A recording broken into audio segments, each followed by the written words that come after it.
나는 1920년에 태어났습니다. 올해로 105입니다. 전쟁도 겪었고 굶주림도 겪었고 나라가 무너졌다가 다시 일어서는 장면도 제 두 눈으로 보았습니다. 그런 내가 이제 여러분께 묻고 싶습니다. 당신의 노후는 감옥입니까? 아니면 휴가입니까? 사람들은 은퇴를 기다립니다. 아침 알람 소리 없이 눈을 뜨는 날, 출근길 지하철에 몸을 씻지 않아도 되는 날, 따뜻한 햇살 아래서 커피 한 잔 마시며 느긋하게 TV를 보는 날, 평생 가족을 위해 헌신한 가장도, 자식들 키우느라 전쟁 같은 하루를 살았던 어머니도 그날을 꿈꿉니다. 나도 그랬습니다. 정년 퇴직을 하던 날 동료들과 악수하며 속으로 이런 생각을 했지요. 이제 좀 쉬어도 되겠구나. 처음 2달은 참 달콤했습니다. 늦잠을 자고 신문을 처음부터 끝까지 읽고 낮잠도 실컷 잤습니다. 그러나 어느 날 아침 눈을 뜨자마자 이런 생각이 들더군요. 오늘은 또 뭘 하며 하루를 보내지? 그 질문이 가슴을 서늘하게 만들었습니다. 전쟁 중 포탄이 떨어질 때 느끼던 공포와는 다른 아주 조용하고 끈질긴 공허함이었습니다. 요즘 통계를 보면 우리나라 65세 이상 노인 중 상당수가 우울 증상을 경험한다고 합니다. 특히 배우자를 먼저 보내거나 사회적 역할이 사라진 경우 그 비율이 더 높다고 하지요. 수명이 늘어난 만큼 은퇴 이후의 시간이 30년, 40년으로 길어졌습니다. 돈이 없어서 불행한 경우도 있지만 제 경험상 더 무서운 것은 할 일이 없는 시간입니다. 통장에 돈이 조금 있어도 하루 종일 텅 빈 거실에서 리모컨만 만지작거리다 해가 지는 삶이라면 그것은 휴가가 아니라 형벌에 가깝습니다. 내 제자 중 한 사람이 있었습니다. 대기업 임원까지 지낸 유능한 사람이었지요. 은퇴 후 그는 처음엔 여행도 다니고 골프도 쳤습니다. 그런데 1년쯤 지나자 얼굴이 달라졌습니다. 약속이 없는 날은 하루 종일 TV를 보다가 저녁이 되면 괜히 아내에게 짜증을 냈습니다. 내가 이 나이에 뭐 하고 있는 건지 모르겠다고 술 기운에 털어놓더군요. 그는 평생 필요한 사람으로 살았는데 어느 날 갑자기 아무도 자신을 찾지 않는다는 사실을 견디지 못한 겁니다. 반면 또 다른 제자는 달랐습니다. 평범한 교사였던 그는 은퇴하자마자 동네 도서관에서 아이들에게 책 읽어주는 봉사를 시작했습니다. 처음엔 일주일에 한 번이었는데 점점 늘어났습니다. 아이들이 할아버지 또 와요 하고 손을 흔드는 순간 그의 눈빛은 청년처럼 반짝였습니다. 그가 내게 이런 말을 했습니다. 교수님, 저는 월급은 없어졌지만 쓸모는 더 커진 것 같습니다. 나는 그 말을 듣고 오래 생각했습니다. 은퇴는 끝이 아닙니다. 그러나 역할이 사라진 자리를 무엇으로 채우느냐에 따라 천국이 되기도 하고 감옥이 되기도 합니다. 젊을 때 우리는 너무 바빠서 나를 돌아볼 틈이 없었습니다. 자식 키우고 돈 벌고 경쟁에서 밀리지 않으려고 허둥댔지요. 그 시절은 고통이 많았습니다. 그런데 아이러니하게도 막상 시간이 많아지면 또 다른 고통이 시작됩니다. 무료함이라는 이름의 고통입니다. 나는 100년 넘게 살며 깨달았습니다. 인간은 바쁠 때 지치고 한가할 때 무너집니다. 그래서 노년에는 속도보다 방향이 중요합니다. 빨리 달릴 필요는 없습니다. 그러나 어디로 걸어갈지는 분명해야 합니다. 방향 없는 시간은 사람을 갉아먹지만 의미 있는 시간은 사람을 다시 살려냅니다. 여러분은 지금 어떤 아침을 맞이하고 계십니까?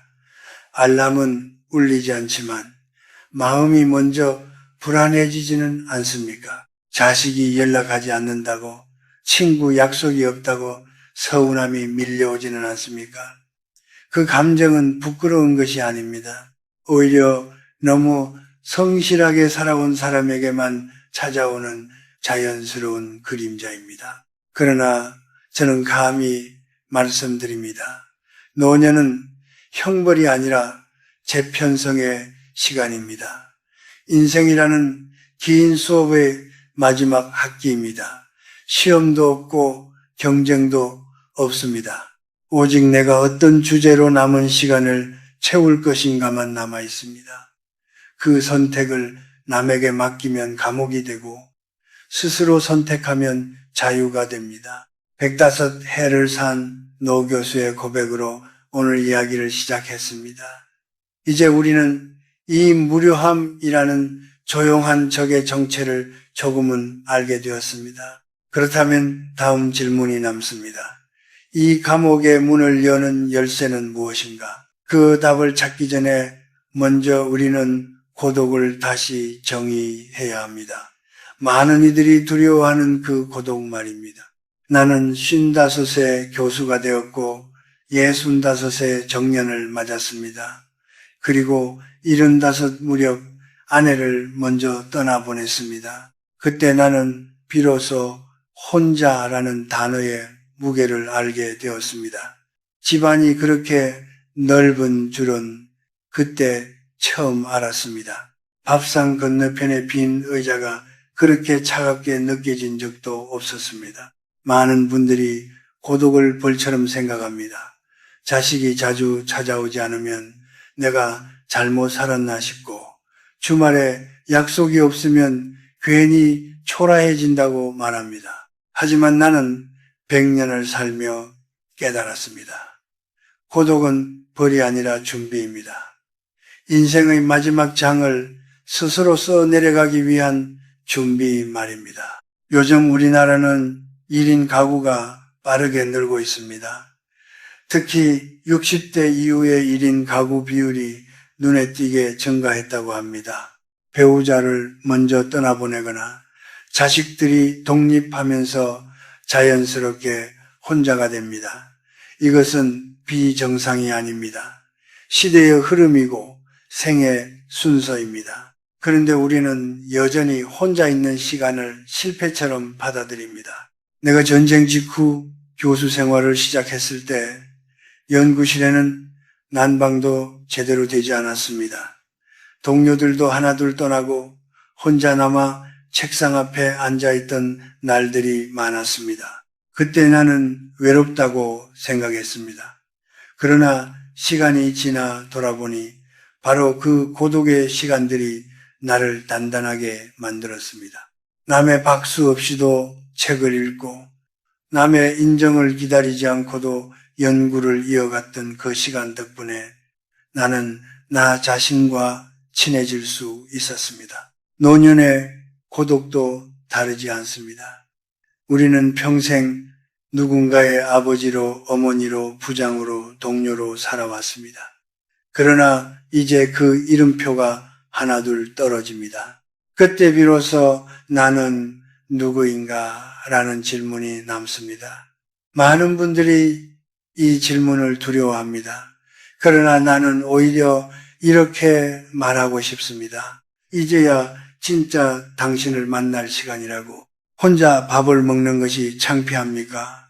나는 90이 넘어서 혼자 식당에 가는 연습을 했습니다.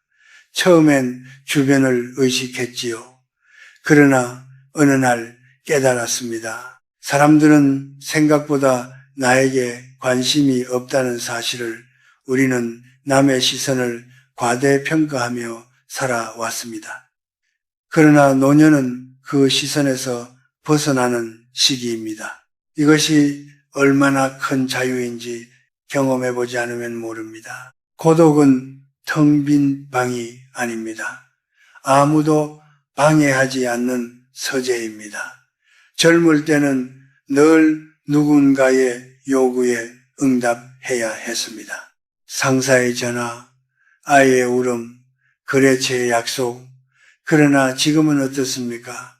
전화기가 조용하다면 그것은 버려졌다는 신호가 아니라 허락받은 시간입니다.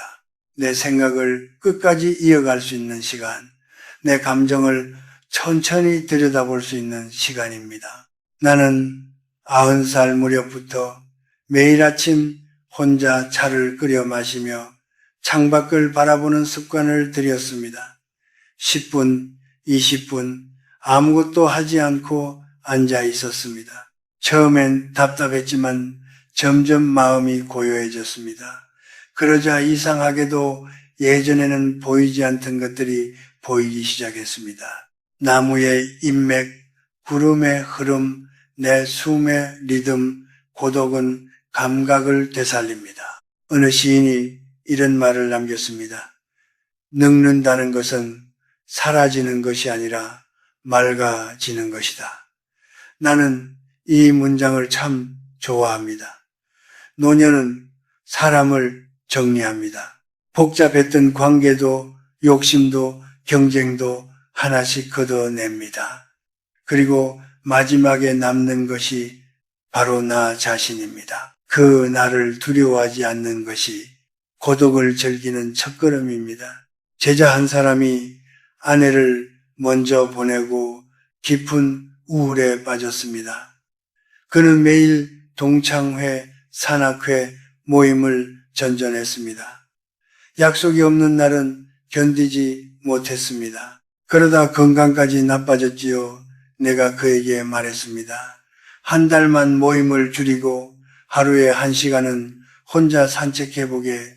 그는 마지못해 시작했습니다. 그리고 몇 달 후 얼굴이 달라졌습니다. 교수님, 처음엔 무서웠는데 요즘은 그 시간이 기다려집니다. 그는 고독을 견디는 법을 배운 것이 아니라 고독과 친구가 된 것입니다.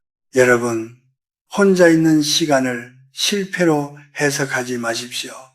그것은 인생이 여러분에게 건네는 마지막 선물일지도 모릅니다. 타인의 기대에서 벗어나 오직 나의 속도로 숨 쉴 수 있는 시간, 그 시간을 어떻게 쓰느냐에 따라 노년은 달라집니다. 고독을 두려워하면 우리는 자꾸 외부에서 자극을 찾게 됩니다. TV를 켜고 전화를 붙들고 약속을 만들어냅니다. 그러나 고독을 받아들이면 비로소 질문이 생깁니다. 나는 무엇을 좋아하는가? 무엇을 하면 시간이 사라지는가? 이 질문이야말로 노년을 감옥에서 해방시키는 열쇠입니다. 이제 우리는 알게 되었습니다. 혼자라는 상태는 결핍이 아니라 가능성이라는 것을. 그렇다면 그 가능성을 무엇으로 채워야 할까요? 그저 시간을 흘려보내는 소비자로 남을 것인가? 아니면 무언가를 만들어내는 사람으로 다시 태어날 것인가? 105해를 살아보니 그 차이가 노년의 품격을 가릅니다. 이제 그 이야기를 해볼 차례입니다. 나는 90이 넘어서야 비로소 한 가지를 분명히 깨달았습니다. 나이를 먹는다는 것은 기억력이 떨어지는 일이 아니라 스스로를 포기하는 순간부터 시작된다는 사실입니다. 사람들은 흔히 이 나이에 뭘 새로 하겠어 라고 말합니다. 그 말 한마디가 뇌를 가장 빨리 늙게 만듭니다. 요즘 은퇴 후의 일상을 가만히 들여다보면 우리는 대부분 소비자로 살아갑니다. 아침에 눈을 뜨면 TV를 켜고 유튜브를 보고 누군가 만들어 놓은 이야기를 받아들입니다. 하루 종일 입력만 하고 출력은 없습니다. 젊을 때는 일이라도 했지요. 보고서를 쓰고 회의를 하고 판단을 내렸습니다. 그것이 모두 출력이었습니다. 그런데 은퇴 후에는 생각을 밖으로 꺼낼 일이 줄어듭니다. 그러니 뇌도 마음도 점점 굳어갑니다. 실제로 여러 연구에서 노년에도 새로운 활동을 지속하는 사람이 그렇지 않은 사람보다 인지 기능 저하 속도가 느리다고 합니다. 나는 통계보다 제 경험을 믿습니다. 80이 넘어 글쓰기를 시작한 친구가 있었습니다. 그는 매일 2쪽씩 자신의 어린 시절을 기록했습니다. 처음엔 맞춤법도 틀리고 문장도 어색했지요. 그런데 1년쯤 지나자 그의 눈빛이 달라졌습니다. 내가 이렇게 많은 이야기를 품고 살았는지 몰랐어. 그 말이 아직도 기억납니다. 나는 90살에 처음으로 내 인생 강의록을 쓰기 시작했습니다. 제자들에게 해주지 못했던 이야기, 전쟁통에서 교과서를 들고 도망치던 날의 기억, 가난 때문에 학업을 포기하려 했던 순간들을 적었습니다. 글을 쓰다 보니 놀라운 일이 벌어졌습니다. 그동안 고통이라고만 생각했던 기억들이 의미로 바뀌기 시작한 겁니다. 아, 그래서 내가 이렇게 단단해졌구나. 그때의 실패가 나를 이 자리까지 데려왔구나. 그런 과거를 치유하는 도구였습니다. 여러분에게 거창한 책을 쓰라고 말하는 것이 아닙니다. 노트 한 권이면 충분합니다. 하루 3줄이면 충분합니다. 오늘 감사했던 일 하나, 마음이 흔들렸던 순간 하나, 내일 해보고 싶은 일 하나, 이 3줄이 쌓이면 그것이 바로 당신의 역사입니다. 사람은 기록하는 순간 단순한 노인이 아니라 증인이 됩니다. 자신의 시대를 살아낸 증인 말입니다. 또 하나, 나는 식물을 키우는 일을 권하고 싶습니다. 내가 100세를 넘기고도 매일 베란다에 나가는 이유가 있습니다. 작은 화분에 물을 주고 잎을 닦아주는 그 시간이 나를 다시 살아있게 만듭니다. 내 몸은 예전 같지 않지만 내 손길이 닿은 식물은 자랍니다. 어느 봄날 마른 줄기에서 새싹이 올라오는 것을 보며 나는 눈물이 났습니다. 아직 끝이 아니구나.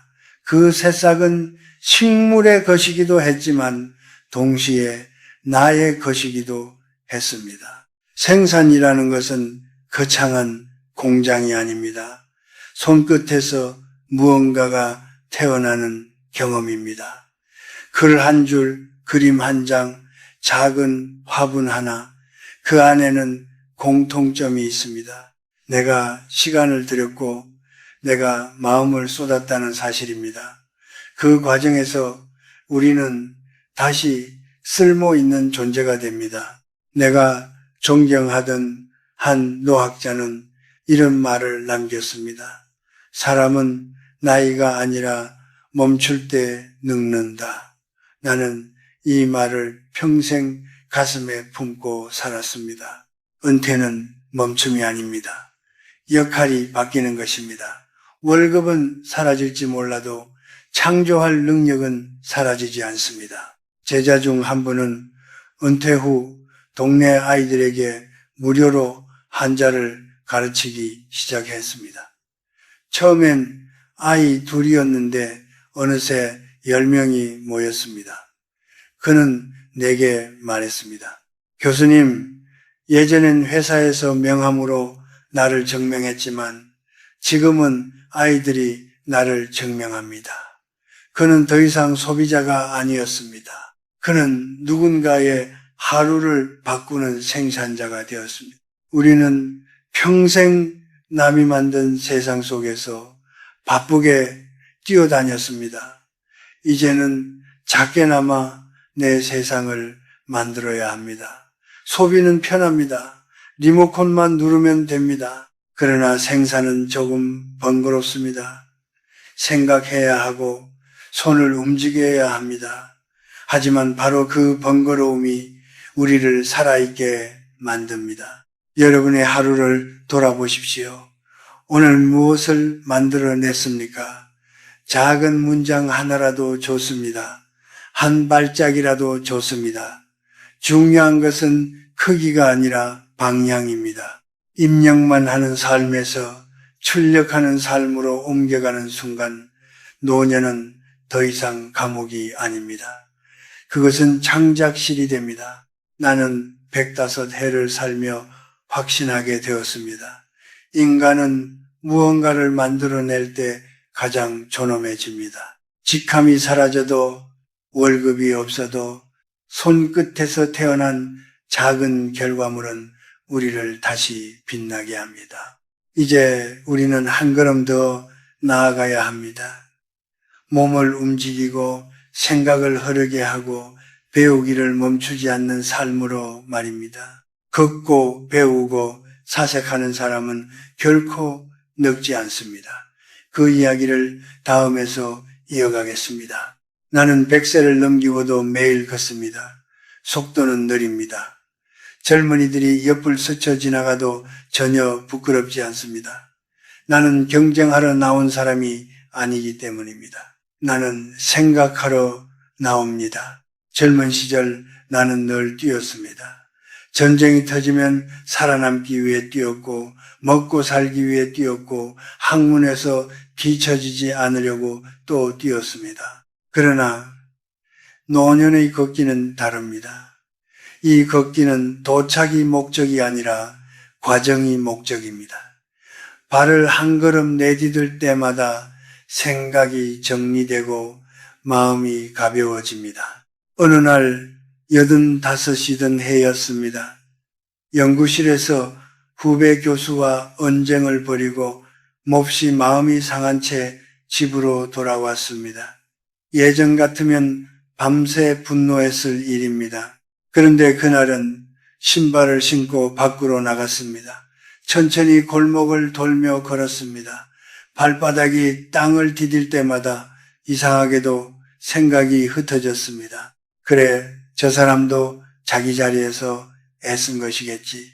그렇게 마음이 풀렸습니다. 나는 그날 깨달았습니다. 걷기는 다리로 하는 것이 아니라 마음으로 하는 것이라는 사실을 의학자들도 말합니다.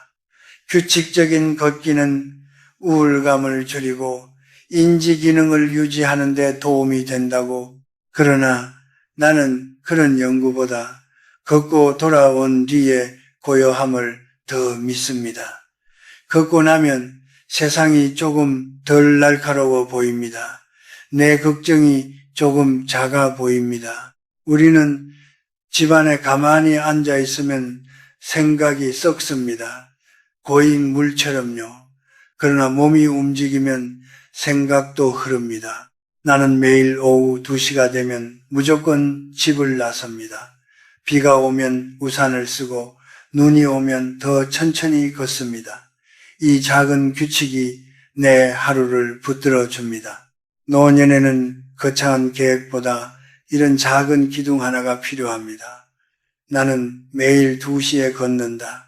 이 단순한 약속이 나를 흐트러지지 않게 합니다. 걷기와 더불어 나는 배움을 놓지 않았습니다.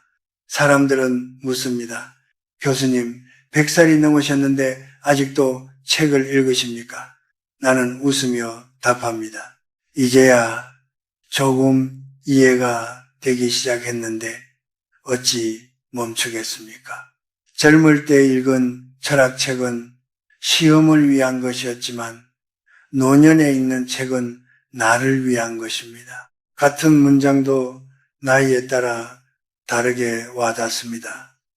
마치 오래 묵힌 차처럼 깊은 향이 납니다. 나는 9순이 넘어서 작은 하모니카를 배웠습니다. 손이 떨리고 숨이 짧아 쉽지 않았습니다. 그러나 그 서툰 소리 속에서 묘한 기쁨이 있었습니다. 하나를 제대로 내기 위해 집중하다 보면 다른 걱정이 사라집니다. 악기를 연주하는 시간은 짧지만 그 여운은 오래갑니다. 뇌가 새로 연결되는 느낌이랄까요? 나는 그때 알았습니다. 배움은 젊은이의 특권이 아니라 노년의 권리라는 것을. 제자 중 한 분은 이른해 영어를 배우기 시작했습니다. 해외에 사는 손주와 대화하고 싶다는 이유였습니다. 처음엔 알파벳도 더듬었지만 몇 년 뒤 그는 손주와 화상 통화를 하며 간단한 문장을 나누었습니다. 통화가 끝난 뒤 그가 흘리던 눈물을 나는 잊지 못합니다. 교수님, 제가 다시 자라는 기분입니다. 그렇습니다. 배우는 순간 우리는 다시 자랍니다. 어느 사상가는 이렇게 말했습니다. 노년은 완성의 시기가 아니라 확장의 시기다. 나는 이 말을 믿습니다. 젊을 때는 넓히기 위해 애썼고 중년에는 지키기 위해 애썼다면 노년은 깊어지는 시기입니다. 걷고 배우고 사색하는 시간 속에서 우리는 삶을 다시 해석합니다. 지나온 고통도 실수도 상처도 조금씩 이해하게 됩니다. 노년을 두려워하는 이유는 몸의 쇠약 때문만이 아닙니다. 이제 더 이상 성장하지 않는다는 착각 때문입니다. 그러나 나는 105세 나이로 말씀드립니다. 성장에는 나이 제한이 없습니다. 다만 속도가 느려질 뿐입니다. 느린 성장도 성장입니다. 오늘 하루를 돌아보십시오. 몸은 얼마나 움직였습니까? 마음은 무엇을 배웠습니까? 머리는 무엇을 새로 받아들였습니까? 걷기와 배움은 우리를 다시 현재로 데려옵니다. 과거에 머무르지도 미래를 두려워하지도 않게 합니다. 이제 마지막 이야기를 남겨두고 있습니다. 긴 노년의 시간을 어떻게 보물창고로 만들 것인가 하는 이야기입니다. 은퇴 이후에 30년, 40년은 형벌이 아니라 선물일 수 있습니다. 그 선물을 어떻게 여는지 마지막으로 함께 생각해 봅시다. 나는 올해 105입니다. 많은 이들이 내게 묻습니다. 그 나이까지 사시면 무엇이 가장 후회되십니까? 나는 잠시 생각하다가 이렇게 답합니다. 후회는 많았지만 시간을 헛되이 보낸 날이 가장 아깝습니다. 젊은 날의 실패는 다시 만회할 기회가 있습니다. 그러나 노년의 하루는 다시 오지 않습니다. 그래서 나는 은퇴 이후의 시간을 남은 시간이라고 부르지 않습니다. 나는 그것을 내 시간이라고 부릅니다. 비로소 누구의 것도 아닌 오롯이 나의 시간입니다. 여러분의 은퇴 이후 30년, 40년은 결코 짧지 않습니다. 1920년에 태어난 내가 1950년대를 살 때만 해도 평균 수명이 지금처럼 길 것이라고는 상상하지 못했습니다. 그러나 이제 우리는 100세를 넘어 사는 시대에 있습니다. 문제는 오래 사는 것이 아니라 어떻게 사느냐입니다. 노년이 빈방이 되느냐, 보물창고가 되느냐는 아주 사소한 습관에서 갈립니다. 나는 매일 같은 시간에 일어나고 차를 마시고 걷고 읽고 짧게 기록합니다. 거창하지 않습니다. 그러나 이 작은 반복이 내 하루를 단단히 붙들어 줍니다. 루틴은 노년의 지팡이입니다. 몸이 흔들려도 마음이 약해져도 정해진 시간에 정해진 일을 하는 습관이 나를 넘어지지 않게 합니다. 나는 한때 제자들에게 이런 말을 했습니다. 사람은 타인의 인정으로 살면 불안하고 자신의 기준으로 살면 평온하다. 노년에는 특히 그렇습니다. 자식의 연락 횟수, 친구의 초대 여부, 사회의 관심에 따라 기분이 오르내리면 우리는 계속 흔들립니다. 그러나 내가 정한 하루의 기준이 있다면 타인의 반응은 부수적인 것이 됩니다. 나는 100세가 되던 해에 작은 결심을 했습니다. 남에게 기대지 않는 기쁨을 하나씩 만들자. 그래서 작은 텃밭을 가꾸고 짧은 글을 쓰고 가끔은 젊은이들과 대화합니다. 그들이 나를 필요로 해서가 아니라 내가 세상과 연결되고 싶어서입니다.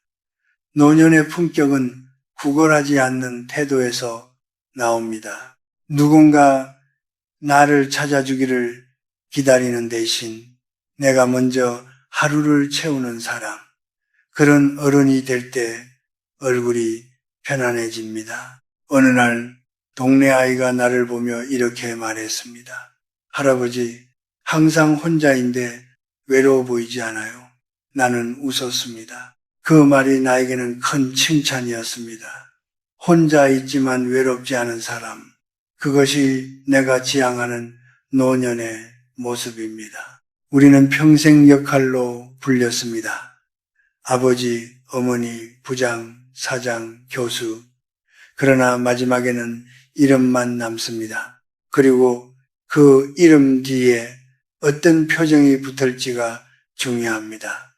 짜증과 원망이 남을 것인가? 아니면 평온과 여유가 남을 것인가? 나는 이제 늙는다는 것을 두려워하지 않습니다. 늙는다는 것은 사라지는 것이 아니라 맑아지는 것임을 알기 때문입니다. 욕심이 줄어들고 관계가 정리되고 진짜 중요한 것만 남습니다. 그 남은 것들을 소중히 여기는 삶이야말로 가장 깊은 축복입니다. 여러분께 묻고 싶습니다. 오늘 하루 당신은 무엇을 만들어냈습니까? 무엇을 배웠습니까? 무엇을 느꼈습니까? 거창하지 않아도 좋습니다. 작은 설렘 하나면 충분합니다. 그 설렘이 모여 하루가 되고 한 달이 되고 남은 인생이 됩니다. 노년은 감옥이 아닙니다. 문은 이미 열려 있습니다. 다만 안에서 스스로 잠가두고 있었을 뿐입니다. 이제 손을 뻗어 문고리를 돌리십시오. 리모컨 대신 펜을 들고 침묵 대신 걸음을 선택하십시오.